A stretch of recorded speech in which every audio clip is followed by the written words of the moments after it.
அதே மாதிரி அந்த காலத்தில் என்ன இருந்தது, கீழ் ஜாதி பெண்கள் ட்ரெஸ் போடக்கூடாது.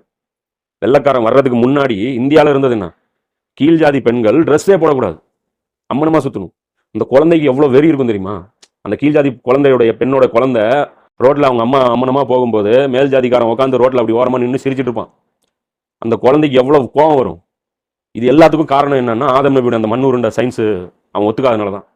புரியுதா இல்லையா? நம்ம என்ன நினைப்போம், அந்த வசனத்தை கடக்கும்போது ஆதம் நபி மண்ணில் பிறந்தாங்க, இது என்ன பெரிய பிரமாதம், மண்ணில் தானே பிறந்தான், இது ஒரு மேட்ரா, இது போய் குரான் பேசுது அப்படின்னு. இது உலகத்தையே மாற்றி போடும். எது? அந்த உண்மைகள், குரான் பேசக்கூடிய ஒவ்வொரு இன்ஃபர்மேஷனும் அவ்வளவு வெயிட்டான இன்ஃபர்மேஷன். புரியுதா இல்லையா? எதுவுமே சும்மா கிடையாது. புரியுதா? இது சொல்றது புரியுதா இல்லையா? சப்ஜெக்ட் இப்போ குரான்ல இப்படி தான் இருக்கும். நம்ம சயின்ஸ்னு சொல்லிட்டு வெறும் அதை பார்த்தீங்களா, அந்த காலத்திலேயே குரான் மண்ணில் இருந்து ஆதம் நபி படைக்கப்பட்டாருன்னு சொல்லிடுச்சு. நம்ம தேவையில்லாமல் அதில் போய் விழுந்து கிடப்போம். ஆனால் குரான் சொல்லக்கூடிய ரீசன் அது கிடையாது. அதுலேருந்து அதுவும் ப்ரூஃப் ஆகுது.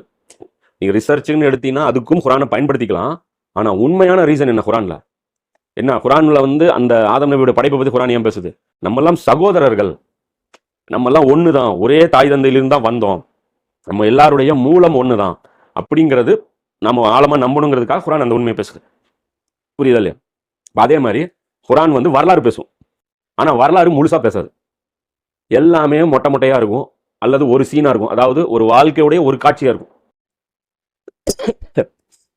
உதாரணத்துக்கு சில நபிமார்கள் இருப்பாங்க. யூனுஸ் நபி எந்த ஊரில் வாழ்ந்தார் டீட்டெயில் இருக்காது. எந்த ஊரில் பிறந்தார் டீட்டெயில் இருக்காது. அவருக்கு அம்மா அப்பா யார், அவர் தங்கச்சி யார், அண்ணன் யார், ஒரு டீட்டெயில் இருக்காது. யூனுஸ் நபி இந்த மாதிரி ஒரு தாவா செஞ்சார். அந்த ஊரில் இப்படிலாம் மக்கள் வாழ்ந்தாங்க.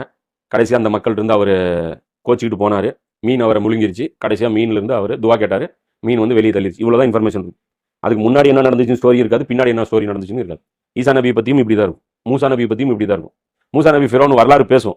வரலாறு குரானில் வந்துடும். ஓ, மூசா நபி வரலாறு ஸ்டார்ட் ஆகுது, இனிமேல் மூசா நபியை பற்றி ஃபுல் டீட்டெயில் இருக்கும் அப்படின்னு பார்த்தா மூசா நபி பற்றி டீட்டெயில் அதோட கண்டுரும். ஒரு 4 இடத்துல சும்மா ஒரு 4 ஆயத்தில் பேசுவோம், அதோட விட்டுட்டு போயிடுவான்ல.